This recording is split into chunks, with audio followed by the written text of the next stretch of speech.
Hey everyone, तो friend कैसे हैं आप सभी। ऐसा है आप सभी अच्छे होंगे, मस्त होंगे, स्वस्थ होंगे और जोर शोर से आप सबकी पढ़ाई चल रही होगी। तो गाइस, हमने रस शास्त्र में क्रोनोलॉजिकल डेवलपमेंट ऑफ आयुर्वेदिक औषधि निर्माण चैप्टर को स्टार्ट कर दिया था और लास्ट लेक्चर में हमने रस शास्त्र के इंट्रोडक्शन, रस शास्त्र की परिभाषा और रस शब्द की निरुक्ति को पढ़ा था। नाउ आज के इस लेक्चर में हम इसके आगे के टॉपिक यानी कि रसेश्वर दर्शन, लौह सिद्धि क्या होता है, देह सिद्धि क्या होता है, रस विद्या के भेद और रस शास्त्र के प्रयोजन को पढ़ेंगे। हालांकि ये सारे टॉपिक में लास्ट लेक्चर में ही कवर करने वाला था, लेकिन पढ़ाते पढ़ाते चूंकि लाइट चली गई, जिस कारण मैं ये टॉपिक को लास्ट लेक्चर में कवर नहीं कर पाया था। ठीक है, तो चलिए आज मैं इसको कवर कर देता हूँ, फिर नेक्स्ट लेक्चर से हम क्या करेंगे, इस चैप्टर के आगे के टॉपिक को डिटेल में पढ़ेंगे। ठीक है, तो चलिए टाइम को ज़्यादा वेस्ट न करते हुए हम टॉपिक को स्टार्ट करते हैं। ठीक है, तो आज हम क्या पढ़ेंगे, आज हम पढ़ेंगे रसेश्वर दर्शन। रसेश्वर दर्शन, ठीक है, जिसे क्या कहा गया है, जिसे क्या कहा गया है, which is also known as mercurial system of philosophy, system of philosophy,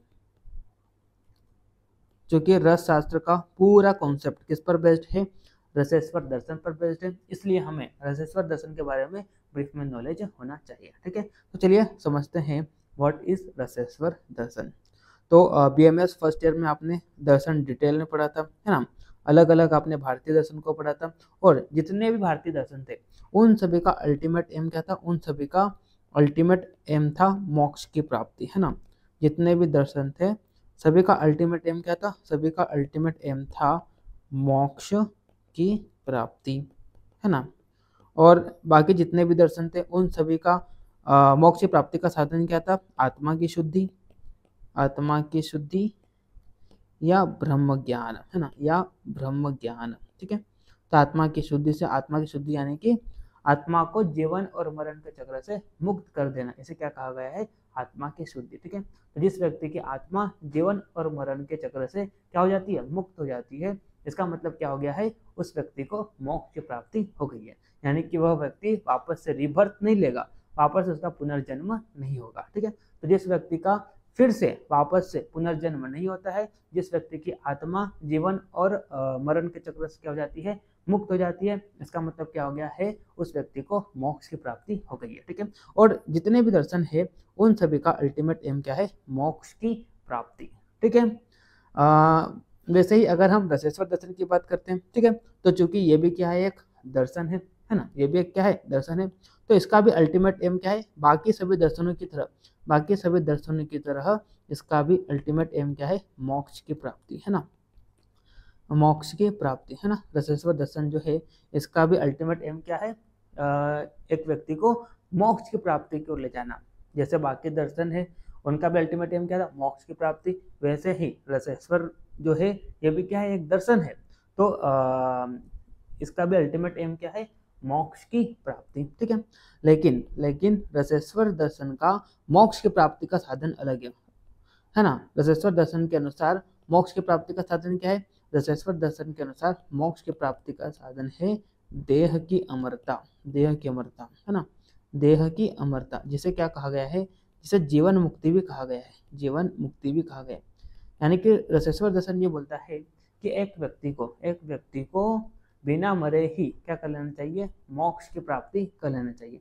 बिना मरे एक व्यक्ति मोक्ष की प्राप्ति कैसे करेगा, तो अजर अमर होके, कैसे, अजर अमर होके, है ना, अजर अमर होके क्या कर सकता है, एक व्यक्ति मोक्ष की प्राप्ति कर सकता है। कैसे, जैसे कि मान लो, अगर मान लो कोई व्यक्ति है ना, ये व्यक्ति है, ये व्यक्ति क्या हो गया है, अजर अमर हो गया है, ये व्यक्ति क्या हो गया है, अजर अमर हो गया है, अजर अमर हो गया, इसका मतलब अब इसकी कभी मृत्यु नहीं होगी, इसकी कभी मृत्यु नहीं होगी। अब चूंकि इस व्यक्ति की कभी मृत्यु नहीं होगी, इसका मतलब ये जीवन मरण के चक्र में आएगा ही नहीं, क्योंकि इसकी मृत्यु ही नहीं हो रही है, इसका देह का नाश ही नहीं हो रहा है, इसका देह क्या हो गया है, अमर हो गया है। क्योंकि इसका देह अमर हो गया है यानी कि ये व्यक्ति जीवन मरण के चक्र से क्या हो गया है, मुक्त हो गया है, क्योंकि इसकी मृत्यु नहीं होगी, और जब तक मृत्यु नहीं होगी, बिना मृत्यु के जीवन मरण के चक्र में तो जा सकते नहीं, है ना। तो चूंकि यह व्यक्ति क्या हो गया है, अमर हो गया है ना, और ये जीवन मरण के चक्र से भी मुक्त हो गया है, इसकी आत्मा जीवन मरण के चक्र से भी मुक्त हो गई है, इसका मतलब इसे क्या हो गया है, मोक्ष की प्राप्ति हो गई है। तो ऐसा किसका कहना है, रसेश्वर दर्शन का कहना है। रसेश्वर दर्शन का भी अल्टीमेट एम क्या है, मोक्ष की प्राप्ति है, लेकिन इसका जो साधन है, मोक्ष की प्राप्ति का साधन वो क्या अलग है। ये बाकी सभी दर्शनों की तरह बात नहीं करता, ये बोलता है कि एक व्यक्ति मोक्ष की प्राप्ति अजर अमर होकर कर सकता है। कैसा, अजर अमर होके, ठीक है। और हमने देखा था लास्ट लेक्चर में रस के सेवन से, है ना, रस के सेवन से है ना, रस के सेवन से एक व्यक्ति कोई भी क्या हो सकता है, अजर अमर हो सकता है, यानी कि मृत्यु का नाश हो जाता है, यानी कि उसको कभी मृत्यु आएगी नहीं। और जब उस व्यक्ति को कभी मृत्यु ही नहीं आएगी, इसका मतलब वो क्या हो गया, जीवन मरण के चक्र से मुक्त हो गया। जब वो व्यक्ति जीवन मरण के चक्र से मुक्त हो गया, इसका मतलब उसे क्या हो गई है, मोक्ष की प्राप्ति हो गई है, ठीक है। तो रस के सेवन से क्या हो जाता है, अजर अमर हो जाता है। और जो व्यक्ति रस के सेवन से अजर अमर हो गया है, तो उसी व्यक्ति को रसेश्वर दर्शन ने क्या कहा है, सिद्धा कहा है। क्या कहा है, सिद्धा। और सिद्धा में भी स्पेशली क्या, रस सिद्धा, क्योंकि ये रस के सेवन से क्या हुआ है, अजर अमर हुआ है, इसीलिए इसे क्या कहा है, रस सिद्धा कहा है। रसेश्वर दर्शन का ये मानना है कि ये जो जगत है, इसमें कितने सारे प्राणी, कितने सारे जीव है ना, और एक तुच्छ से तुच्छ जीव, एक सूक्ष्म से सूक्ष्म जीव भी मृत्यु के बाद क्या कर लेता है, मोक्ष की प्राप्ति कर लेता है। क्योंकि मानव शरीर महान है, मानव शरीर अत्यंत बलशाली है, ठीक है, बलशाली नहीं बोल सकते, यानी कि मानव शरीर इस पृथ्वी पर रहने वाले जितने भी जीव है उन सभी में क्या है, महान है ना। तो अगर मानव भी मृत्यु के बाद मोक्ष की प्राप्ति करेगा, तो एक सूक्ष्म जीव और एक मानव शरीर जो कि क्या है, महान है, इन दोनों के बीच में फिर क्या अंतर रह जाएगा। तो इसलिए रसेश्वर दर्शन का ये मानना है, यानी कि रसेश्वर दर्शन एक प्रकार से ये करना चाहता है कि इस पृथ्वी पर जितने भी जीव है उन सभी से मानव शरीर को अलग बतलाना चाहता है ना। अगर मानव शरीर भी बाकी सभी जीवों की तरह मोक्ष की प्राप्ति आफ्टर डेथ करेगा, तो फिर एक सूक्ष्म जीव है ना, एक छोटा सा जीव और एक मानव शरीर जो कि एक महान है, मानव शरीर महान है ना, तो फिर इन दोनों के बीच में क्या अंतर रह जाएगा। इसलिए रसेश्वर दर्शन ने ये बोला कि एक व्यक्ति को क्या करना चाहिए, मोक्ष की प्राप्ति बिना मृत्यु के ही कर लेना चाहिए। और कैसे करेगा, तो रस के सेवन से क्या हो सकता है, एक व्यक्ति अजर अमर हो सकता है, ठीक है। और जो व्यक्ति रस के सेवन से अजर अमर हो गया है, उसी व्यक्ति को यहाँ पर रसेश्वर दर्शन ने क्या कहा है, रस सिद्धा कहा है, ठीक है। चलिए तो देखिए यहाँ पे ये कॉन्सेप्ट है किसका, रसेश्वर दर्शन का, है ना। तो आप देखिए यहाँ पे रसेश्वर दर्शन है ना, Raseshwar Rasa Shastra is based on a unique philosophical thought system known as Raseshwar Darshan, है ना, which is also known as mercurial system of philosophy, ठीक है। तो रस शास्त्र का पूरा कॉन्सेप्ट किस पर बेस्ड है, बेस्ड ऑन रसेश्वर दर्शन, ठीक है। और जितने भी दर्शन है उन सभी का अल्टीमेट एम क्या है, मोक्ष की प्राप्ति, है ना। देखिए यहाँ पे द फाइनल लिबरेशन, मोक्ष और मुक्ति means the state of no return achieved after death, that is liberating the soul from birth and death is described as per the version of all philosophical school of thought of India, ठीक है। तो जितने भी भारतीय दर्शन है उन सभी का अल्टीमेट एम क्या है, मोक्ष की प्राप्ति है। और मोक्ष का मतलब क्या होता है, यहाँ पे मोक्ष का मतलब बताया गया है ना। ये जो दूसरी लाइन है यहाँ पर क्या बताया इन्होंने, यहाँ पर उन्होंने मोक्ष को समझाया है कि मोक्ष का मतलब क्या होता है, ठीक है। तो आत्मा को जीवन और मरण के चक्र से मुक्त कर देना, liberating the soul from birth and death is described as per the version of all philosophical school of thought of India, ठीक है। यानी कि जितने भी भारतीय दर्शन है तो उन सभी का अल्टीमेट एम क्या है, मोक्ष की प्राप्ति। और मोक्ष का मतलब क्या होता है, तो यहाँ पर उन्होंने क्या समझाया, मोक्ष को समझाया है कि मोक्ष का मतलब क्या होता है, मोक्ष या मुक्ति का मतलब होता है कि आत्मा को क्या कर दो, जीवन और मरण के चक्र से मुक्त कर दो, ठीक है।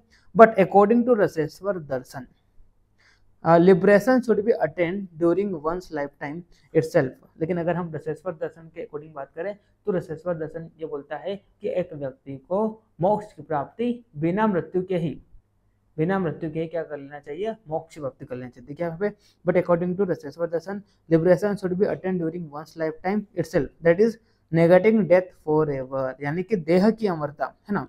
यानी कि एक व्यक्ति को देह को अमर करके क्या कर लेना चाहिए, मोक्ष की प्राप्ति कर लेना चाहिए, मोक्ष की प्राप्ति कर लेना चाहिए, क्योंकि ultimately by refusing death one is also liberating the self from the chain of birth and death.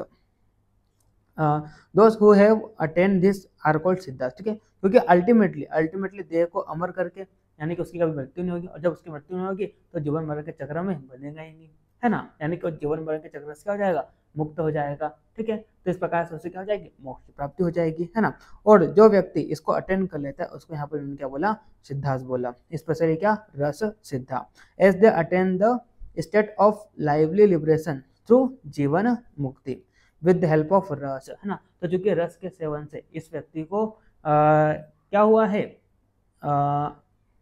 इसका देह क्या हुआ है, अजर अमर हुआ है, इसीलिए यहाँ पर क्या बोला है, रस सिद्धा बोला है, ठीक है। चलिए, यानी कि उस व्यक्ति को क्या बोलेंगे, रस सिद्धा, यानी कि जो व्यक्ति रस के सेवन से अजर अमर हो गया है उसी को यहाँ पर रसेश्वर दर्शन ने क्या बोला है, रस सिद्धा कहा है, ठीक है। फिर आगे यहाँ पे इन्होंने क्या बोला, according to them liberation attained after death is useless. Raseshwar Darshan का ये कहना है कि आफ्टर डेथ मोक्ष की प्राप्ति करना क्या यूजलेस है, क्यों, as mean creature can also achieve this, यानी कि एक सूक्ष्म से सूक्ष्म जीव भी क्या कर लेता है, आफ्टर डेथ मोक्ष की प्राप्ति कर लेता है। Human incarnation is the best of all in the process of evolution, ठीक है। और in the process of evolution मानव शरीर क्या है, बाकी सभी जो जीव है इस पृथ्वी पर उन सब में क्या है, महान है ना। Therefore to show the uniqueness, यानी कि मानव शरीर जो है इसकी यूनिकनेस को बताने के लिए, इसको बाकी सभी जीवों से अलग करने के लिए यहाँ पर रसेश्वर दर्शन ने ये बोला कि मानव शरीर को मोक्ष की प्राप्ति कैसे करना चाहिए, देह की अमरता से, ठीक है। Therefore, to show the uniqueness of the race of human being, man should strive for attaining the moksha during one's life itself, यानी कि जो इसका जीवन है ना, जो अभी जो जीवन है, तो इस जीवन को, है ना, इस जीवन को क्या कर लो, इस शरीर को क्या कर लो, अजर अमर बना लो, और क्या कर लो, मोक्ष की प्राप्ति कर लो, कि आफ्टर डेथ एक छोटा सा छोटा सूक्ष्म जीव भी, इस पृथ्वी पर रहने वाला छोटा छोटा सूक्ष्म जीव भी क्या कर लेगा, मोक्ष की प्राप्ति कर लेगा। तो फिर यह मानव शरीर और वो जो सूक्ष्म जीव है इन दोनों के बीच फिर क्या अंतर रह जाएगा, ठीक है। तो और आगे देखिए यहाँ पे, according to classical text book, जैसे कि बात करते हैं रस Arnav of Rasa Shastra, that attaining the liberation after death is useless and it can be achieved even by donkey. यहाँ पर रस अर्णव जैसी एक क्या है, क्लासिकल टेक्स्ट बुक है, तो यहाँ पर भी ये बोला गया है कि आफ्टर डेथ क्या होना, मोक्ष की प्राप्ति करना यूजलेस है। और आफ्टर डेथ यानी कि मृत्यु के बाद तो एक गधे के द्वारा भी मोक्ष की प्राप्ति हो जाती है। तो फिर एक गधा और मानव इन दोनों के बीच फिर क्या फर्क रह जाएगा, ठीक है। तो इस तरह से यहाँ पर उन्होंने समझाया है, यानी कि रसेश्वर दर्शन का अल्टीमेट एम तो क्या है, मोक्ष की प्राप्ति है, लेकिन मोक्ष की प्राप्ति कैसे, देह की अमरता, यानी कि शरीर को क्या कर लो, अजर अमर कर लो। कैसे शरीर अजर अमर होगा, तो रस के सेवन से क्या हो जाएगा, शरीर अजर अमर हो जाएगा। और जो व्यक्ति रस का सेवन कर लेता है और अजर अमर हो गया है, तो उस व्यक्ति को क्या बोला यहाँ पे, रस सिद्धा कहा है। और जो व्यक्ति रस सिद्धा की प्राप्ति कर लेता है उसे क्या हो जाता है, मोक्ष की प्राप्ति हो जाती है, अकॉर्डिंग टू रसेश्वर दर्शन, ठीक है। चलिए अब देखिए आगे यहाँ पे लोह सिद्धि और देह सिद्धि को बताया है। तो लोह सिद्धि क्या होता है, लोह सिद्धि का मतलब होता है यूज ऑफ पारस, है ना, यूज ऑफ पारद, ठीक है, यूज ऑफ पारद, ठीक है। क्या होता है लोह सिद्धि का मतलब होता है पारद का उपयोग करना, किस लिए, to convert lower base metal to higher precious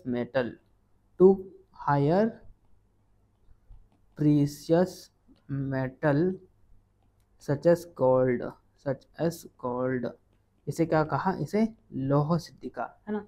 यानी कि जो पारद है इसका उपयोग किस लिए करना, तो लोअर बेस मेटल को किसमें कन्वर्ट करना, हायर प्रीशियस मेटल में।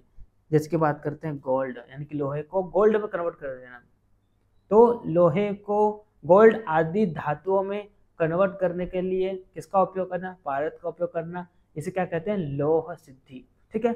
आगे यहाँ पे की बात करते हैं देह सिद्धि का मतलब क्या होता है, तो यहाँ पर देह सिद्धि का मतलब क्या होता है, तो यहाँ पर पारद का उपयोग किस लिए करना, टू मेंटेन हेल्थ,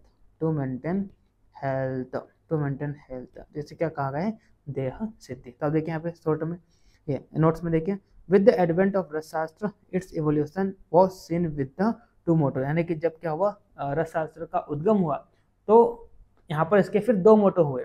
पहला क्या हुआ, लोह सिद्धि, where the trial and error methods were carried out to convert lower metal into gold. ठीक है, तो जो लोअर मेटल है उसको हायर प्रीशियस मेटल में कन्वर्ट करना, इसे क्या कहते हैं, लोह सिद्धि। This was based purely for commercial purpose, यानी कि यहाँ पर क्या किया गया है, भारत का उपयोग कमर्शियल पर्पस के लिए किया गया है। ठीक है, हाँ आगे देखिए यहाँ पे देह सिद्धि, तो attaining deh siddhi through rasashastra had the motto of retaining good health and durability as long as possible. In this quest, many medications were formulated and put to test. Here इसका देह सिद्धि आप शॉर्ट में देखिए, यहाँ पर भारत का उपयोग करना कहीं के लिए, to maintain good health, this is Deha Siddhi. ठीक है, तो इस तरह से रसशास्त्र के यहाँ पे दो मोटो है, पहला लोह सिद्धि और देह सिद्धि। लोह सिद्धि जहाँ पर भारत का उपयोग कमर्शियल पर्पस के लिए किया गया है ना, to convert lower base metal into higher precious metal, and Deha Siddhi यहाँ पर भारत का उपयोग किया गया है टू मेंटेन गुड हेल्थ। ठीक है, आगे हम बात करते हैं रस विद्या के वे। ठीक है, तो यहाँ पर क्या किया गया है, यहाँ पर ऑन द बेसिस ऑफ, है ना, on the basis of usage of Bharat, है ना, तो Bharat on the basis of usage of Bharat, है ना, भारत। ठीक है, on the basis of urease, है ना, on the basis of usage of Bharat, यहाँ पर ये जो रस है इसको अलग अलग नाम दिए गए, जैसे कि बात करते हैं देहवाद, जैसे कि बात करते हैं देहवाद। ठीक है, तो अगर भारत का उपयोग किस लिए किया गया है, जीवन मुक्ति के लिए किया गया है, फॉर अटेनिंग मोक्ष, है ना, फॉर अटेनिंग मोक्ष। देखिए पे Bharat was used for jivan mukti by Raseshwar Darshan which was ultimate aim of rasashastra. When Bharat undergo different procedures like ashtadasha sanskar, it become so potent and known as mahaushadh Hargauri ras. ठीक है, by which the body become healthy, strong and one can attain मोक्ष, that is देहवाद। ठीक है, तो भारत, है ना, भारत का उपयोग करना किस लिए, फॉर जीवन मुक्ति, है ना, भारत का उपयोग करना किस लिए, फॉर जीवन मुक्ति, इसलिए भारत को देहवाद भी कहा गया। ठीक है, धातुवाद का मतलब क्या होता है, तो देखिए यहाँ पे यहाँ पर धातुवाद नाम से आपको पता चल रहा है भारत का उपयोग to convert lower metal into higher metal, इसे क्या कहा गया, धातुवाद। ठीक है, आगे देखिए यहाँ पे चिकित्सावाद, यानी कि यहाँ पर भारत का उपयोग करना फॉर मेडिकल पर्पस, यानी कि टू ट्रीटमेंट, है ना, भारत का उपयोग करना टू ट्रीटमेंट एनी डिजीज। ठीक है, दिस इज चिकित्सावाद। ठीक है, चलिए आप पढ़ लेना डिटेल में। यहाँ पे शॉर्ट में आपको बताया देहवाद, यानी कि भारत का उपयोग करना फॉर अटेनिंग मोक्ष। धातुवाद भारत का उपयोग करना for converting lower base metal into higher precious metal, और चिकित्सावाद यहाँ पर भारत का उपयोग करना कई के लिए, for the treatment of any disease, है ना। अब बात करते हैं रसशास्त्र का प्रयोजन। ठीक है, तो रसशास्त्र के प्रयोजन क्या है, धर्म अर्थम उपभोगानाम नष्ट राज्य विवृद्धि आयुर्यौवन लाभार्थम मुक्त्यर्थम च मुमुक्षुणाम। तो यहाँ पर चार प्रयोजन बताए गए हैं। पहला प्रयोजन क्या बोला, धर्म अर्थ और कामनाओं की प्राप्ति होना। ठीक है, फिर नष्ट राज्य विवृद्धि, यानी कि वैभव की प्राप्ति होना और उसकी वृद्धि होना, दूसरा ये प्रयोजन बताया, है ना। और रसशास्त्र से फिर दीर्घायु की प्राप्ति होती है और साथ में यौवन अवस्था की भी प्राप्ति होती है। ठीक है, और मोक्ष की प्राप्ति होना। इस प्रकार से चार प्रयोजन है किसके, रसशास्त्र के। तो देखिए यहाँ पे धर्म अर्थ और कामनाओं की पूर्ति होना। ठीक है, नष्ट राज्य वैभव की प्राप्ति होना और वृद्धि होना, दीर्घ आयु एवं यौवन की प्राप्ति होना और मोक्ष की प्राप्ति होना। दिस आर द 4 प्रयोजन ऑफ रसशास्त्र। ठीक है, चलिए तो इस तरह से आज के इस लेक्चर में हमने रसेश्वर दर्शन के बारे में पढ़ा और फिर लोह सिद्धि क्या होता है, देह सिद्धि क्या होता है इसको देखा और रसशास्त्र के प्रयोजनों को देखा। ठीक है, तो ये एकदम से ये पूरा एकदम बेसिक लेक्चर था। ठीक है, नेक्स्ट लेक्चर में हम बाकी के टॉपिक को इस चैप्टर के हम कवर करेंगे। ठीक है, तो मिलते हैं नेक्स्ट लेक्चर में, तब तक के लिए okay bye, see you again.